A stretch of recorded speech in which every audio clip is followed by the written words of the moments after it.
चक्रवर्ती सम्राट राष्ट्रपति राजभर महाराजा सुहेलदेव राजभर जी की 1017वीं जयंती पूरे देश में धूमधाम से मनाई जा रही है। उसी कड़ी में आज गौरा महोत्सव के दरमियान महाराजा सुहेलदेव राजभर जी की जयंती के अवसर पर गौरा महोत्सव भी मनाया जा रहा है। इस कार्यक्रम में इस क्षेत्र की तमाम अपार जनता आई हुई है और आज के इस कार्यक्रम में तमाम कलाकार भी उपस्थित हुए हैं, जो लोग अपने अपने कला का प्रदर्शन भी कर रहे हैं। और इसमें तमाम कलाकार जो लोग राजा सुहेलदेव राजभर जी के इतिहास का भी बखान कर रहे हैं और अपने कला के माध्यम से जनमानस का आकर्षण भी अपने तरफ खींचने का काम कर रहे हैं।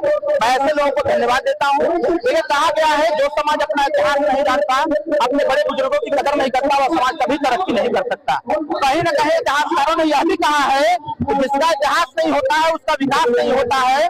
धन्यवाद देते हैं पार्टी के कार्यकर्ता पदाधिकारियों का, जिन लोगों ने जय सुहेलदेव का उद्घोष करके राजा सुहेलदेव राजभर जी को पूरे विश्व पटल पर रखने का काम किया।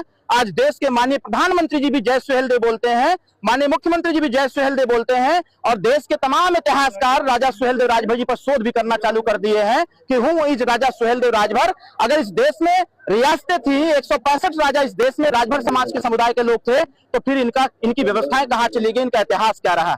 कहीं ना कहीं आज का कार्यक्रम इतिहास की तरफ भी इंगित करता है कि जो अपने इतिहास को, ये बच्चे जो यहाँ पर आए हुए हैं, महिलाएं बुजुर्ग आए हुए हैं, ये अपने इतिहास को जानेंगे तभी आगे बढ़ने का काम कर पाएंगे। यूजीसी पर क्या कहेंगे, समर्थन के इसी का, लेकिन स्वाभाविक तौर पर देखिए, मैंने बोला था, मैं जो बोला था वही काम हुआ है। मैंने बोला था कि यूजीसी, जिस प्रकार से यूजीसी बिल लाया गया है, इसमें जो विसंगतियां हैं उसको सरकार को संज्ञान में आना चाहिए और सरकार ने संज्ञान नहीं लिया बल्कि कोर्ट ने संज्ञान लिया। और जो 2-3 पॉइंट ऐसे थे जिससे सामान्य वर्ग के लोगों का अहित हो रहा था, कहीं ना कहीं सुप्रीम कोर्ट ने हस्तक्षेप किया और उस पर रोक लगाया। मैं बहुत पहले ही बताया था कि इसमें विसंगतियां हैं, इसको दूर करने की आवश्यकता है ताकि जो भारतीय संविधान का समता, स्वतंत्रता, बंधुत्व, न्याय है वो स्थापित हो सके। लेकिन बैकवर्ड कर रहा है, जो बैकवर्ड समाज के लोग हैं, बैकवर्ड समाज की लड़ाई लड़ते हैं और बैकवर्ड समाज कह रहे हैं कि हमारे लिए अच्छी थी कैसे आप लड़ाई। मैं फिर कह रहा हूँ कि देखिए, ओबीसी SC ST के लिए जो व्यवस्थाएं यूजीसी में दी गई थी आज भी एज इट इज है, लेकिन उसकी जो विसंगतियां थी उसको दूर करने का काम सुप्रीम कोर्ट ने निर्देश देने का काम किया है।